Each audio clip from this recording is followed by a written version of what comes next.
আসসালামু আলাইকুম রহমতুল্লাহ। আজকে একটি গুরুত্বপূর্ণ সেটিংস নিয়ে আবার আপনাদের সামনে এসেছি। আমাদের বহুল ব্যবহৃত সোশ্যাল মিডিয়াগুলোর মধ্যে সবচেয়ে গুরুত্বপূর্ণ সোশ্যাল মিডিয়া হলো ফেসবুক, যে ফেসবুক আমরা প্রতিনিয়ত ইউজ করছি। তো এই ফেসবুকে অনেক সময় অনেক বিরক্তিকর অ্যাড চলে আসে বা বিরক্তিকর সাইটগুলো চলে আসে। আপনি কোনো ভিডিও প্লে করতে গেলে সেখানে অ্যাড চলে আসে। আপনি কোনো একটা গুরুত্বপূর্ণ জিনিস দেখার সময় সেই সময় অ্যাড চলে আসছে। তো এই অ্যাডসগুলো কীভাবে বন্ধ করা যায়, প্লাস হচ্ছে আরও একটি ব্যাপার হচ্ছে যে আমরা যখন একটি কোনো বিষয় নিয়ে সার্চ করি ফেসবুকে, তো দেখা যায় যে সেটার পাশাপাশি আরও অনেক জিনিস বা অনেক সাইটগুলো আপনার সামনে তুলে ধরে ফেসবুক। তো এগুলো কিভাবে বন্ধ করতে পারবেন আজকে সেই সেটিংসটি দেখাবো। তো চলুন দেখা যাক। তো ফোন থেকে আমি সর্বপ্রথম চলে গেলাম ফেসবুক অ্যাপসে। ফেসবুক অ্যাপস থেকে সেটিংস অ্যান্ড প্রাইভেসিতে প্রবেশ করব। সেটিংসে প্রবেশ করব। সেটিংস থেকে see more in account centre এখানে প্রবেশ করব। এখান থেকে অ্যাড প্রিফারেন্স এইখানে প্রবেশ করব। তো এখানে আপনি যেই সাইটগুলো থেকে আপনাকে অ্যাডস পাঠানো হয় সেই সাইটগুলো এখানে শো করবে। তো এখানে সি অল দেবেন, দিয়ে এখানে সবগুলো আপনাকে হাইড করতে হবে। যেমন আমি এখানে একটা প্রবেশ করলাম, এখানে হাইড অ্যাডস আমাকে হাইড করে দিতে হবে। এইগুলো এক এক করে সবগুলো আপনাকে হাইড করে দিতে হবে। তারপরে এখান থেকে আমি বের হয়ে আসলাম। এখান থেকে ad advertisement you show ads from, মানে এর আগে আপনি যেগুলো ক্লিক করেছেন, যেই অ্যাডভার্টাইজমেন্টগুলো আপনি দেখেছেন সেইগুলো এখানে যাবে। সেম প্রসেসে এখান থেকেও এইগুলো হাইড করে দিতে হবে, যেন পরবর্তীতে তারা আর কোনো মেসেজ বা এখান থেকে যেন দিতে না পারে। যেমন এগুলো আমি হাইড আগে করে রেখেছি, যার জন্য আনহাইড দেখাচ্ছে। এগুলো হাইড করে দিতে হবে। তো তারপরে এখান থেকে আপনার ম্যানেজ ইনফো এখানে প্রবেশ করতে হবে। এখানে সর্বপ্রথম যে অপশনটা দেখা যাচ্ছে categories used to reach you, এটা হচ্ছে আপনার ক্যাটাগরি অনুযায়ী আপনাকে কি কি অ্যাডস দেখাইতে পারে ফেসবুক, সেটি এখানে উল্লেখ করা হয়েছে। তো এখানে নট ইউজ আমি সবগুলো আগেই সেট আপ করে রেখেছি যাদের নট ইউজ দেখাচ্ছে।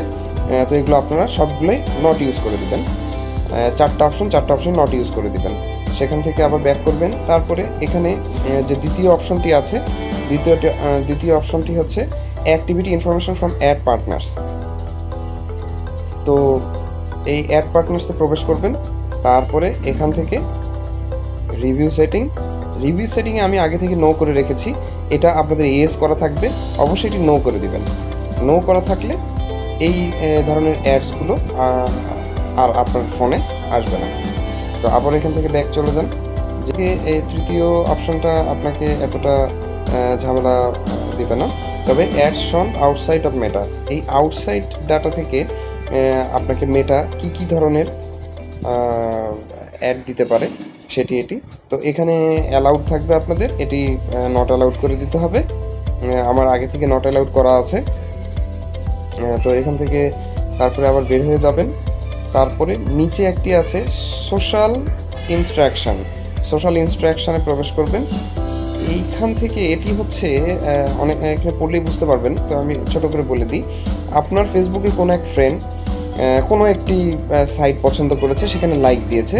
তো সেখান থেকে আপনাকে ফেসবুক মনে করবে যে যেহেতু আপনার ফ্রেন্ড জিনিসটি পছন্দ করেছে, সে আপনারও পছন্দ হতে পারে। তো সেক্ষেত্রে আপনাকে সেই অ্যাডসটি আবার পাঠিয়ে দেওয়া হবে। তো সেটি যেন না করা যায় বা মেটা যেন সেটা না করে, সেক্ষেত্রে সেটি অনলি মি করে দিতে হবে। আপনাদের ফ্রেন্ডস করা থাকবে সেখানে অনলি মি করে দিতে হবে। এটা আমার আগে থেকে করা আছে, যার জন্য এখানে এটা শো করছে। তো তবে এই যে সোশ্যাল ইনস্ট্রাকশানে যে ইয়েটা আছে সেটা খুবই ভালো একটি কাজ করে। তবে অ্যাডস শনস আউটসাইড অফ মেটা, এটা থেকে আপনাকে ফুলফিল অ্যাড কিন্তু বন্ধ করে দিবে না। এখান থেকে আপনার 70% অফ হয়ে যাবে, 30% আপনাকে দেখাবে, কারণ 30% তো ফেসবুককে দেখাতেই হবে, কারণ তা না হলে আপনাকে ফেসবুক থেকে কিন্তু অনেক টাকা পে করে ফেসবুক ইউজ করতে হতো। তো এতটুকুই আজকের ভিডিও ছিল। সবাই সতর্ক থাকবেন, সাবধানে থাকবেন। বর্তমান সাইবার ক্রাইমের যুগ, তো অনেকে সতর্ক থাকা সত্ত্বেও অনেক সময় বিপদে পড়ে যায়। তো আল্লাহ আমাদেরকে হেফাজত করুক, ওইরকম বিপদে যেন আমরা না পড়ি, এবং আমাদের ইচ্ছা যেন, সদিচ্ছা যেন ওইরকম থাকে না যে আমরা সেরকম সাইবার কোনো ক্রাইমের ভিতরে জড়িয়ে পড়ি। তো যেটাই আমরা কাজ করি না কেন, শেয়ার করি, লাইক করি, যেটাই করি আমরা সাবধানে করি, যেন সেটি সাইবার ক্রাইমের ভিতরে না যায়। তো ধন্যবাদ সবাইকে, আমাকে সাপোর্ট দেবেন। একটা ভিডিও তৈরি করতে অনেক কষ্ট হয়, তো ভিডিওটি শেয়ার করবেন এবং অন্যজনকে দেখার জন্য সুযোগ করে দিবেন, তারাও যেন সচেতন হয়। ধন্যবাদ সবাইকে। আসসালামু আলাইকুম।